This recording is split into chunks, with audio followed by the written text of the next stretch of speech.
Hi, I'm Chad Van Rens. I'm the guitar repair technician here at White House Music. I've been working here since about 2001, 2002 in the guitar repair area. So maybe somewhere between 15 and 16 years, I figure.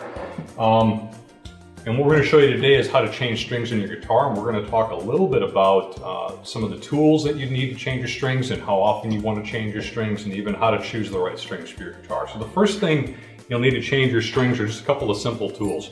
It's helpful to have something like this. This is called a string winder. It lets you put this on the tuning key, and you can unwind it very quickly by just rotating your wrist. And it makes it easier to get the string off, so turning it with your fingers like that takes a long time. It's also a lot easier on your hands. If you change strings a lot, you can get a little device like this, which would fit into a cordless drill like I use. This is what I use on a daily basis because it's a lot quicker. And you can unwind your strings quickly with that, but most people, this is going to work great. And then you need a wire cutter of some kind to cut the end of the string off once it's installed. That's pretty much all you need for almost all the guitars you're going to work on, except for guitars with locking tremolos. For that, you'll probably need an Allen wrench of some kind, like this 3mm Allen wrench, and we might be able to show you that in a different video. But for acoustic guitars, all you're going to need is a string winder like that and a pair of string cutters, and for most electric guitars, the same thing. All right, now a lot of people have questions about how often they should change their strings and when and how often they should have their guitars set up and adjusted. String changing should be done relatively frequently. I should say for most people once every month or two. If you play a lot, you might change them as often as every week. It just depends on how you're playing and how much you're playing. But a month or two for most people is good. You can usually tell when your strings need changing. They'll get really tarnished, or they'll start to sound really dull and tubby. When they lose their brightness and their resonance, it's definitely time to change them. If you start breaking strings, you should probably just change the whole set. It's usually not worth changing just one string unless you just put them on and all of a sudden you broke a string. If you've broken a string and they've been on there a while, go ahead and change the whole set. That way they're all nice and fresh and they sound good together. But yeah, every once in a while, a month or two is good for most people to change their strings. Now setups are a little different. I usually recommend, as a general rule of thumb, that most people should have their guitars set up, I'd say at least twice a year.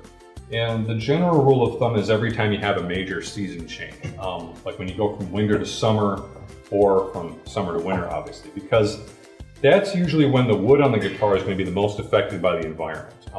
That drastic change in just outside temperature and humidity could cause the neck to back bow slightly or forward bow slightly, and just throw some things out of adjustment.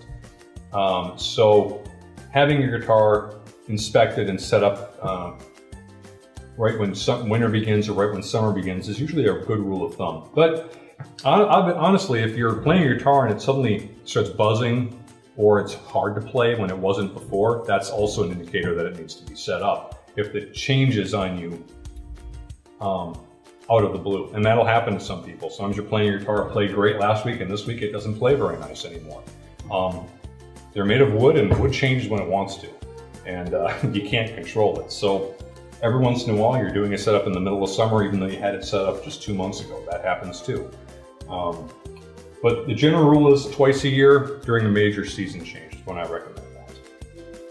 All right, so what we're going to do now is we're going to change the strings in this guitar, and we're going to show you first kind of a broad shot of just how we get one string on the guitar, and then we'll show a close-up shot of what we're doing at the bridge end and at the tuning machine end, so you can see in a little more detail the process of changing your string.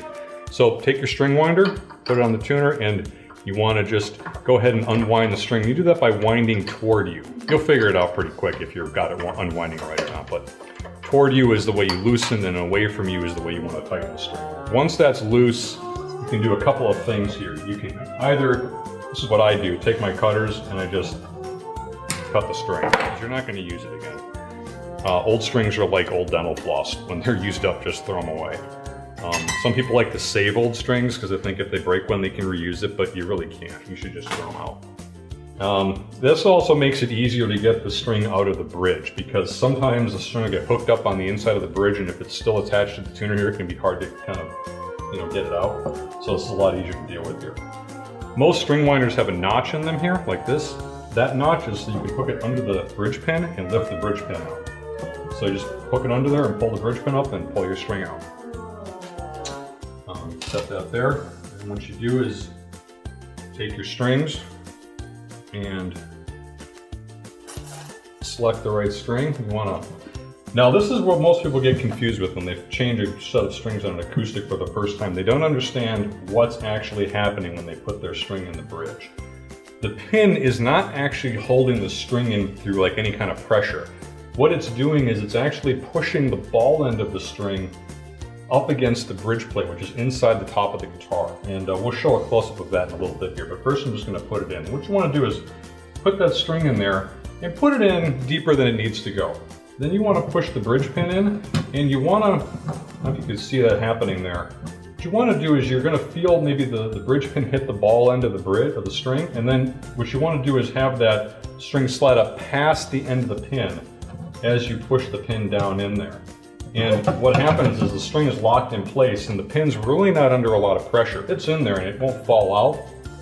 But the string isn't being held in by the pressure of the pin, it's being held in because the pin has pushed the ball end up against the bridge plate. So the way I kind of do it is I put it in and then I start pulling up on the string, and that kind of they kind of lock together in place as they should.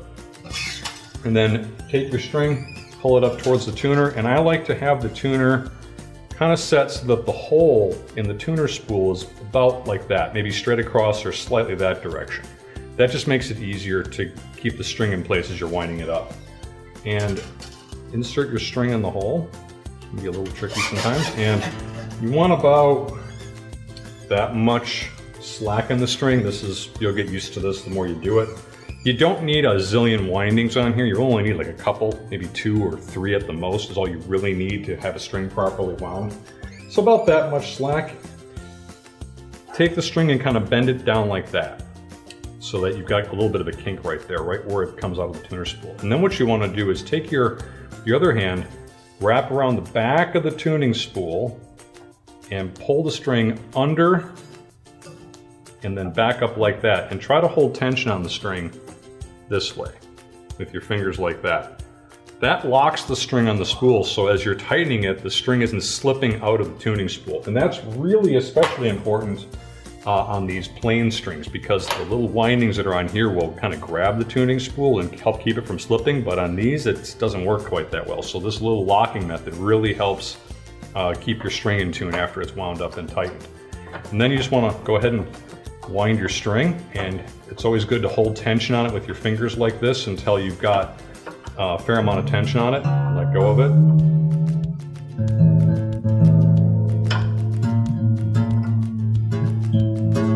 And there you go.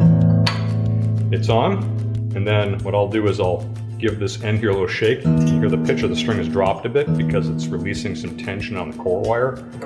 And then just take your nippers and nip it off nice and close. You don't want to have a lot of string sticking out of your headstock. It's going to poke you in the hand, or sometimes if people leave them out like this, it could stick you in the eye. Plus they bump into each other and they jangle and make noise, and you don't want that. Cut it off nice and close like that. Now that the string's on, you kind of need to stretch it because it's going to stretch a bit. And a good way to do that is just grab it like this and just kind of run it under your hand like that a few times. And it'll kind of stretch the core wire of the string a little bit. And once you get that done, stretch it a few times, usually it'll stay put, and that's it. That's all you need to do to change your strings. Now we can show you a close-up of what's going on at this end and what's going on at this end, so you can see that a little bit better.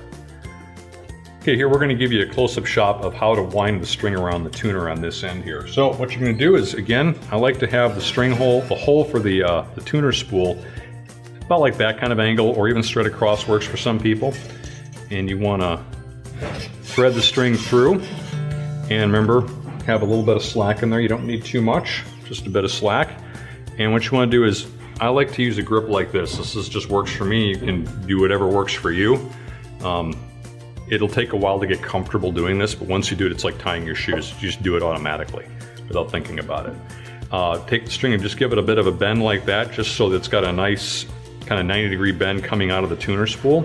And then take this end with this hand and wrap it around the back of the spool and under like this, and then back up like that. And that kind of puts a little twist lock on the string so that now it won't pull out and slip out accidentally. You want to keep tension on it, and I like to put my finger here to kind of hold that down as I'm winding. And once you get the winding started, you can start kind of like that, and then once you get enough tension on there where your fingers aren't going to comfortably fit under the string anymore, go ahead and let go. And there you go. You've got a string on, and then you can take this, give it a little shake because that's going to relax the core wire a little bit, and take your nippers and nip it off nice and close. That's all you need to do to change your string. And we're going to show you real quick how to do that same procedure of winding the string, but on this side of the headstock, because it's the same procedure, but everything's kind of reversed. You want to remember that you want to keep your strings wound to the inside of the spools, not the outside of the spools. If you were to wind the string around this side, you'd get some really crazy angles. The strings bind in the nut because they're getting pulled at funny angles, and they don't tune well. You want to keep that string line as straight as possible from the nut to the tuner spool, and you do that by winding towards the inside of the spools. And that way also, when you tune the tuning keys, they turn the same direction on both sides. So on this side, remember, you're going to come in from the inside of the tuning spool, and instead of wrapping around, you just remember to wrap around the tuner again, but you're coming around it from this direction instead of that direction on this side of the headstock. And you're still going to hold the string the same way I showed you before. Come around underneath it and back over like that. And then take your tuner and wind her up. And once you get it wound up, give the string a little shake to get the tension off of it, and nip it off. You're all done. And here we're going to show you a little more of a close-up shot of how to get the string properly inserted in the bridge with the bridge pin. So again, remember, you're not trying to hold the string in the bridge by pressure with the bridge pin. You don't want to like have them jammed in there and forced together. It should be a pretty easy fit. What you want to do again is take that string, put it down in the bridge, and put it in there a little bit so the ball end goes past the top of the guitar, past the inside there. Take your pin, kind of slide it in there. You may need to wiggle things a little bit because what you want to have happen is you want the ball end of the string to slip past the tip of the pin and come up like that. And that's kind of what's going to happen. You won't see it, but that's what you want to feel happening. And kind of have that happen, and that way the string is held in there real good, and the pin's actually not in there that tight. As you can see, I can take it out with my fingertips. But at the same time, the string doesn't want to, I can pick up the guitar with the string, and yet the pin comes out very easily. And that's what and when everything's fit well, that's what's going to happen. So just do that, and then wind your string up as before, and you should be good to go. Now, what that looks like on the inside of the guitar is this. I got an old guitar top here from a guitar that got smashed. That's what it's going to look like on the inside. The ball of the string is going to be pushed up against this plate here called the bridge plate by the bridge pin. That's what you're trying to achieve. You don't want to have this kind of thing happening where the string is stuck on the end of the pin. You want that pin to actually push the ball of the string up against the bridge plate like that. That's what you're trying to achieve in there. And if that's what's happening, things will go together really easily. Here, I've already shown you how to change the strings on an acoustic guitar, and the procedure is pretty much the same for an electric, but there's a couple of things that are a little bit different just because of the way the bridges are designed. Bridge pins holding the string, and it's actually threaded through the bridge and held in place by a block on the inside of the bridge. So getting the string off is the same, unwind it, and again, I cut it. Because if you've got to unwind the string from the spool, it's going to have a big kink in the end, and you have to feed that kink through this hole to get the string out. It's tough. Just cut the string, it's easier to get out. Pick up your guitar and just kind of push the string out. It'll come out the back like that. Sometimes the string will come out the back of the bridge. It's the same idea. You just want to push the string out from whichever place it comes out through. And take your other end off. Curl it up and throw it away. Take your new string, and you want to take that string in and feed it through the hole, just like that. Now what I do is I rest the guitar neck up on my shoulder, because this is what I'm used to doing it on these, and you just pull the string until it's all the way in the bridge. It'll stop. There's a hole in there that the hole narrows so that the ball end can't go past a certain point in the bridge, and it'll stop in place there. And what I like to do is turn around and look at the inside and make sure that the string's really all the way in the bridge, because sometimes what happens is the ball will get stuck on the outer edge of that block there. And then as you're tuning it, it slips and pops out of place, and then, you know, you have to tune it further. It's not gonna hurt anything, but I like to just make sure that that string is all the way in there before I start winding up the string again. And then the procedure is just like it was in the acoustic. Run your string up to the tuning machine, wrap it around and start winding it up. Again, we just want to show you a couple of the basic tools that will help you have a lot easier time restringing your guitar. You need a string winder. It's not essential, but boy, it makes your job a lot easier. What that allows you to do is, instead of using your fingers to unwind and wind up your strings, you have a tool like this. Put it on the tuning key there, and you can just unwind it really fast and easy. Wind it back up really fast and easy. Everybody should have a string winder. We carry two main kinds here. They're both made by D'Addario. It's basically the same winder. This one comes with a little string cutter built right into the handle. So you don't have to buy a separate set of string cutters. This one's just the winder, and then you can use any old set of wire cutters. You can get them at the hardware store or anywhere. This is a real heavy duty set that I bought, but you don't need anything quite like this. You can get a small set. It'll cut most guitar strings just fine. And on the D'Addario string winders, the little hook that grabs the bridge pin is actually on the end of the handle there, instead of on the end of the tuning, instead of a little chuck that's like on this one, the little hook with the bridge pins on the end of the chuck. D'Addario went and moved that to the end of the handle here. And it's even got a slot cut in it here for those big bass keys that have the real flat, big paddle-like tuning buttons on them. You can actually slide this over that paddle through these little slots here and even here. So this one will fit just about every tuner that you could have on a guitar or a bass. And then also, it's really great to have a tuner. A little digital tuner like this one clips right to the headstock, and you turn it on, and there's a little display on there, and it will show you in a really nice way what note you're on and how close you are to being in tune. Nice vivid display on these Snark tuners. We sell these too, and they clip right onto the end of the headstock, and you can get your guitar in tune a lot faster with something like this, as opposed to trying to do it by ear, unless you have really good ears and you're really used to tuning by ear. This makes your tuning really accurate and really easy, and they're very inexpensive, and it fits right in your guitar case. You have it with you all the time. So those are a couple of the tools that I think everybody should have for changing their strings and keeping their guitar in good shape.